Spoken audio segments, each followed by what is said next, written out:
네, 3반 선생님이 올려놓은 상황 잘 보셨어요? 문제도 해결해 보셨나요? 오늘은 그래서 여러분들이 상황을 가지고 이 상황을 한번 분석해서 우리 지난 시간에 이야기했던 글을 쓰기 전에 여러분들이 파악해야 되는 것 4가지를 파악해 보려고 합니다. 첫 번째는 글을 쓰려는 이유가 되는 상황에 대해서 먼저 알아야 되겠죠? 이거는 이번 시간에는 선생님이 줄 거고요. 여러분들이 하셔야 될 것은 첫 번째, 이 상황을 해결하기 위해서는 누구한테 나의 마음을 전해야 되는지, 그 다음에 그 사람한테 효과적으로 글을 전달하기 위해서는 어떻게 전해야 하는지, 문자 메시지가 나을지, 클래스팅에 올리는 게 나을지, 아니면은 학교 홈페이지에 올리는 게 나은지, 아니면 톡으로 하는 게 나은지 등등 방법을 한번 살펴볼 거고요. 그래서 마지막으로는 지난 시간에도 이야기했지만 여기 1번, 그 다음에 자신의 마음 전하려는 메시지 2가지를 가지고 여러분들이 글을 쓰려는 목적을 찾아보는 활동을 하도록 하겠습니다. 오늘 교과서는 306쪽부터 시작합니다.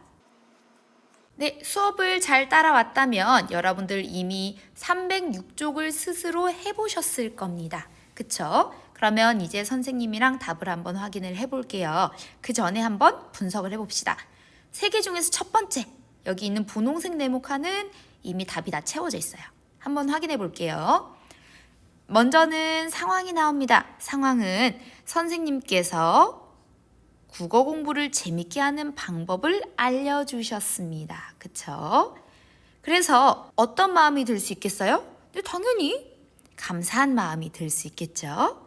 그렇다면 자신이 선생님께 감사한 마음을 표현하는 글을 쓰려면 그 글을 누구한테 드려야 돼요? 선생님께 감사하는 마음을 썼는데 부모님께 드려야 되나요? 선생님께 감사한 마음을 썼는데 대통령님께 드릴까요? 아니죠. 나에게 국어 공부를 재밌게 하는 방법을 알려주신 그 선생님께 써야죠. 작년 선생님도 아니고 음악 선생님도 아니고 바로 국어 선생님께 써야 되는 거죠. 그 다음에 글을 어떻게 전할까요? 이 친구는 자신의 진심이 잘 느껴지도록 아마 이 편지는 손편지를 말하는 것 같아요. 마치 우리가 감사하는 마음을 스승의 날이나 어버이날 때 문자로 띡 감사합니다 하지 않잖아요. 보통 카네이션도 접고 정성스럽게 편지를 준비해서 드리잖아요.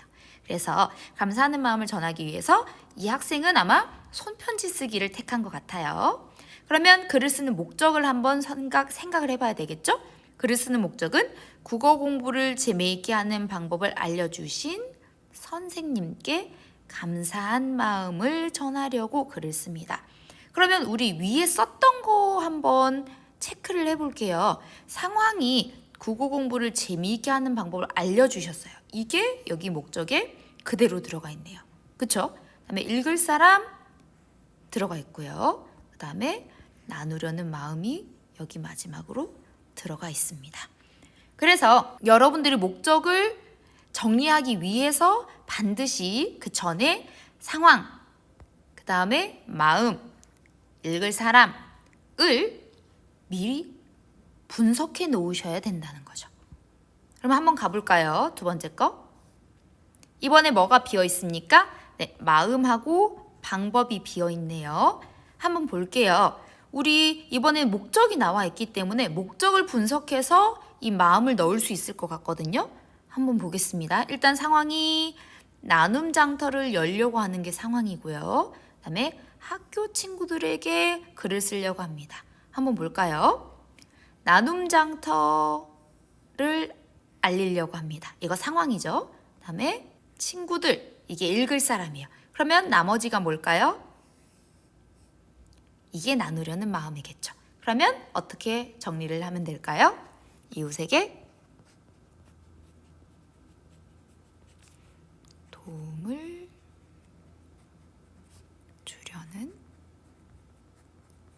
주려는 마음으로 정리를 해보면 되겠죠.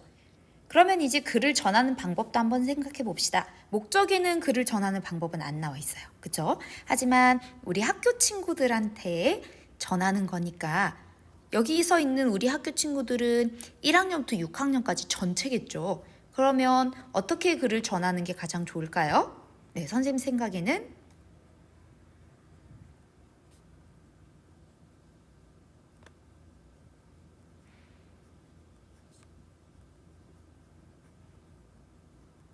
학교 홈페이지 게시판에 올리는 것도 좋을 것 같습니다. 만약에 나눔 장터를 우리 반 친구들한테만 열려고 하면 클래스팅도 괜찮을 것 같고요.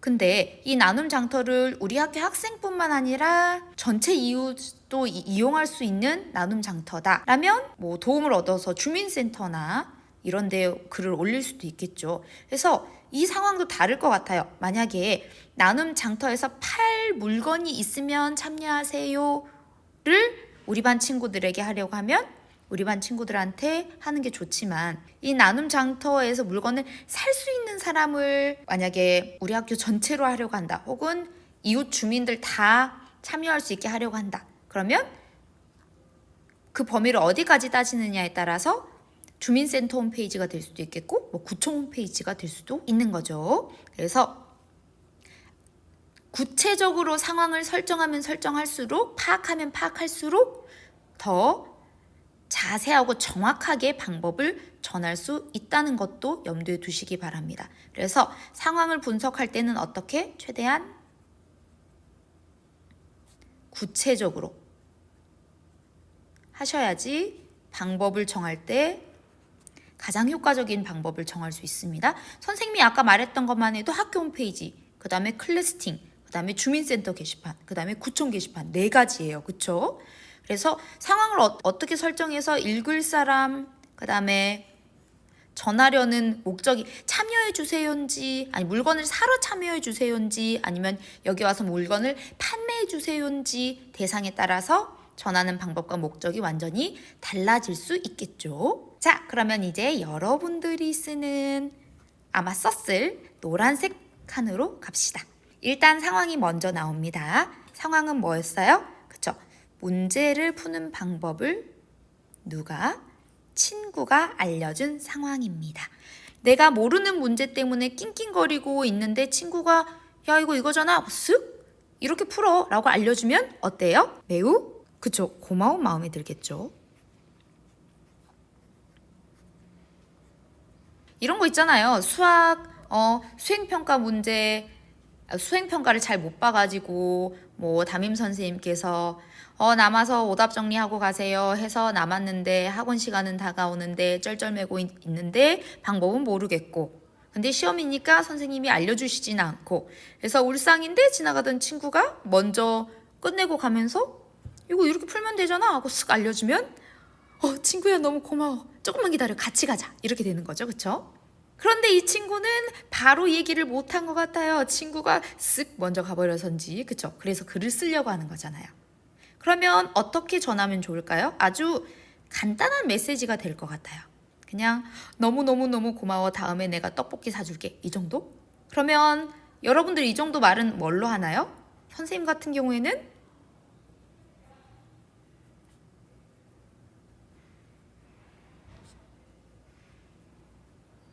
이 정도가 가장 무난하지 않나 싶습니다.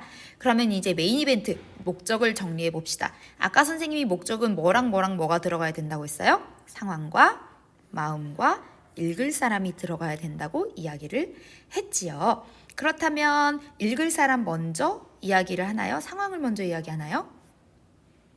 읽을 사람을 먼저 이야기할 수도 있고 상황을 먼저 이야기를 할 수도 있네요. 그럼 선생님은 상황부터 넣어 볼게요.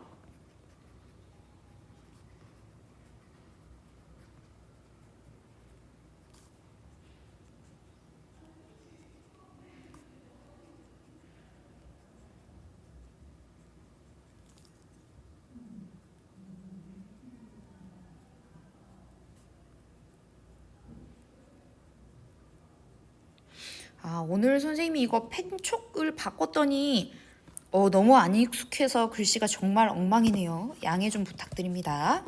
지금 선생님이 상황 썼고요. 그 다음에 읽을 사람 썼고요. 이제 마음을 써야죠.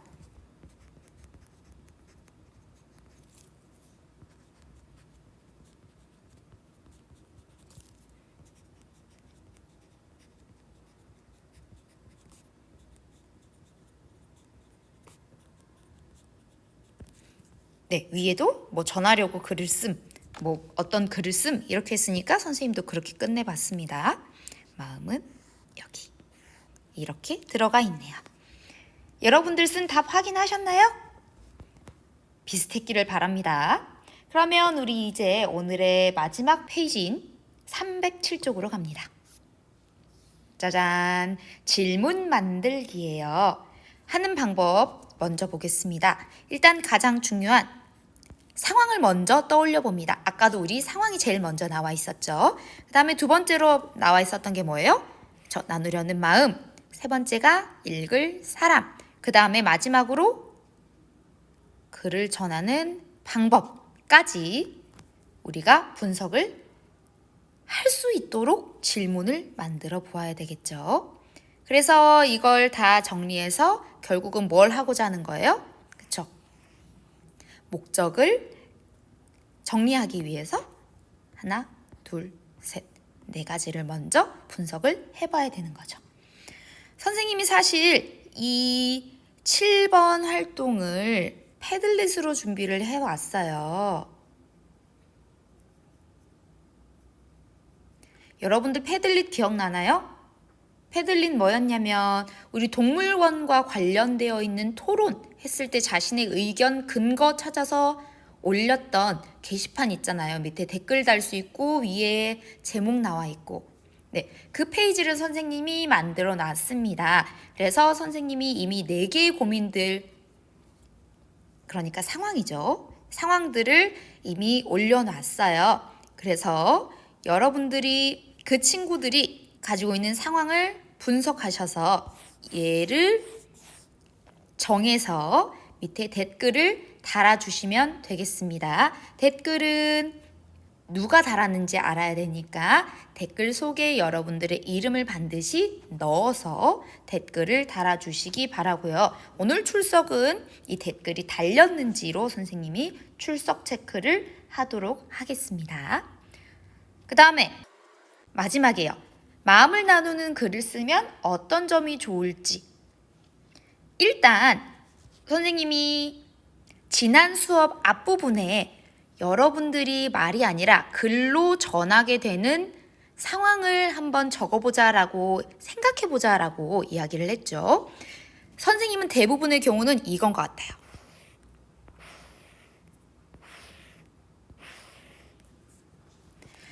가족끼리 솔직히 감사, 고마워요, 사랑해요 말 잘 안 하게 되잖아요. 그쵸? 근데 그런 마음을 전해야지 아니면 서로가 아무리 오래 살았어도 에이 말 안 해도 알잖아. 뭘 알아요. 말을 해야 알지. 서로의 마음을 표현하고 전해야 돼요. 계속. 그래서 선생님도 그러다 보니까 말로 부모님이나 동생을 보고 아우 사랑해 라고 사랑해요 하고 진지하게 얘기하기는 너무 어려워요. 그래서 그런 경우에 선생님이 이제 어버이날에 편지 쓰고 생일 카드 쓰고 혹은 간단하게 도움을 받았을 때 문자나 톡으로 고맙다는 마음을 전하곤 하지요.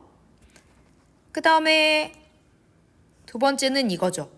내가 한 명에게 전하면 손편지로 전할 수 있는데 내가 전하려고 하는 사람이 막 20명이야. 36명이야. 이러면 한 명 한 명 편지를 전하기가 너무 어렵죠. 그런 경우에는 클래스팀과 같은 인터넷 페이지를 활용을 하시면 훨씬 좋죠. 많은 친구들의 의견을 빠르게 들을 수 있고 내 마음도 빠르게 전달할 수 있고요. 그 다음에는 또 어떤 좋은 점이 있을까요? 선생님이 아까 얘기했던 손편지, 그 다음에 문자 메시지, 톡, 인터넷 게시판 같은 경우에는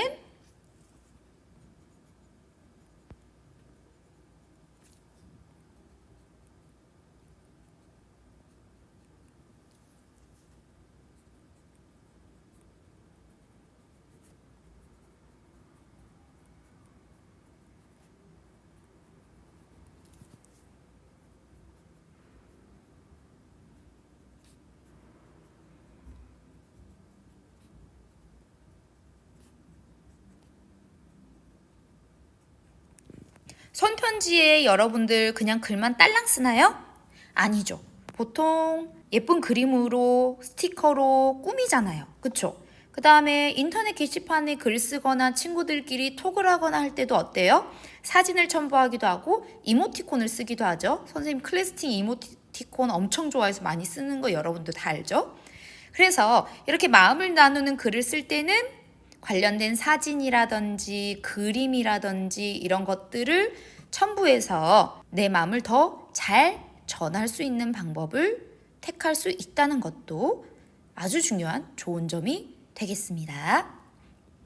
그러면 오늘 수업 여기까지 정리하고요. 여러분들은 이 동영상이 있는 다음 수업글 페이지에 선생님이 패들릿 페이지를 첨부해 놨습니다. 들어가셔서 안에 있는 친구들의 고민 해결해 주시기 바랍니다.